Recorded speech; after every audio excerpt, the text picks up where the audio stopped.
7 vasaros vakarai, kuriuose susilies muzika, šokis, skirtingi žanrai ir šiuolaikinis menas. Rugpjūčio 14-27 dienomis mieste vyks festivalis Marijampolė Music Park, kurio metu gyventojai galės iš naujo atrasti miesto erdves, mėgautis įspūdingais koncertais ir susitikti su išskirtiniais Lietuvos bei užsienio atlikėjais. Pradžia būna nuo idėjos, pačio viso festivalio koncepcijos ir kai ta idėja jau mano galvoj suskamba, tuomet nuo kažko tą siūlo kamaliuką tu turi pradėti vynioti. Tai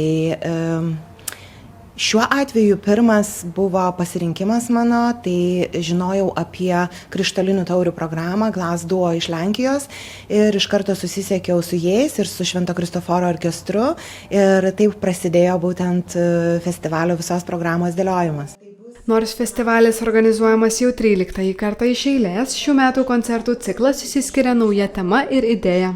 Kaskart festivaliui kuriama vis kitokia meninė kryptis, kviečianti klausytojus mėgautis naujomis muzikinėmis patirtimis. Praėjusiais metais koncertų pagrindiniu akcentu tapo vienas instrumentas ir jos skambesys, o šiemet dėmesys sutelkiamas į nestandartinius sprendimus. Muzikinių inovacijų ir tradicijų sintezę, kurioje susipina skirtingi kūrybiniai pasirinkimai. Mes išgirsime tikrai labai daug netradicinių dalykų, tai ir Krištolo taurės su orkestru, ir elektronika su vargonais, ir taip pat labai daug ir tradicinių dalykų, tačiau atliekamų netradicinių žanrų, tarkim 4 kontrabosai, kurie pristatys mums pilną klasikos šedevrų programą, arba taip pat skambės ir klasikinis tarsi koncertas fortepijono ir styginių orkestrui, tačiau šį koncertą sukūrė mūsų lietuvių kompozitorius Antanas Jasenka ir tai bus premjera ir vėlgi koncertas nėra tradicinis dėl to, kad jis netrunka įprastą savo laiką ar pusvalandį ar 20 minučių, tai beveik valandos trukmės kūrinys. Man atrodo, kad šitas festivalis tikrai atveža tas idėjas, tuos sumanymus, kurie kiekvieną iš mūsų gali šiek tiek praturtinti, mūsų pasaulėžiūrą kažkaip formuoti kitaip, mus ugdyti. Tai tas edukacinė prasme tikrai yra stiprus požymis šito festivalio. Ir kitas, mano supratimo, irgi išskirtinumas yra, kad mūsų visas viešasias, gražiasias erdves kažkaip labiau įprasmina.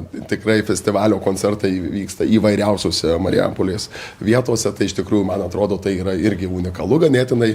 Ir šių metų repertuare tikrai mačiau, kad bus keliaujantis koncertas. Didžioji dalis festivalio renginių vyks atvirose Marijampolės miesto erdvėse, kurios taps neatsiejama meninės patirties dalimi. Aš iš karto miniu 2 išskirtinės, tai pirmoji galbūt nauja, kurios dar festivalyje nėra buvę. Tai bus šokio performances, šokis išdalintas bus į 4 dalis, tai bus solo 4 moterų pasirodymai ir pradžia bus prie Senosios užtvankos tilto, tada Senosios užtvankos terasa, parkas ir pasirodymas baigsis prie Marijampolės dramos teatro prieigų. Ir antroji vieta, kuri pasiteisino praėjusiais metais, tai Gedimino pasažas. Jame koncertuos labai talentinga elektroninės muzikos kūrėja ir mamo apdovanojimų laureatė Monika Zenkevičiūtė. Vis dėlto 2 festivalio renginiai vyks erdvėse, kuriuose vietų skaičius yra ribotas, todėl organizatoriai kviečia dalyvius iš anksto registruotis.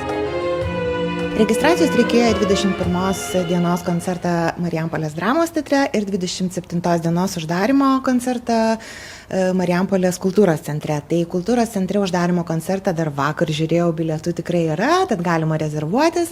Nemokami koncertai, pabrėžiu, bet rezervacija būtina. O 21 jau dėja nėra, tačiau turiu tokią mintį, kad galbūt pasitarę su teatro direktorė galėtume mes ir pristatyti ir papildomų kėdžių, jeigu būtų toks poreikis.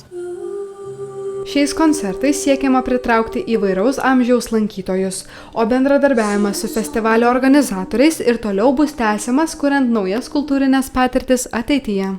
Man atrodo, kad jis mums yra reikalingas, nes visi skubame, visi bėgame, dažnai kažkur esame kitur, bet ne čia mūsų mieste. Tai čia toks tikrai, man atrodo, puikus metas susitikti ir pasikalbėti tarp muzikos garsų. Tai man atrodo, kad tikrai unikali proga ir kviečiu visus tikrai, kas turės laiko bent viename koncerte dalyvauti.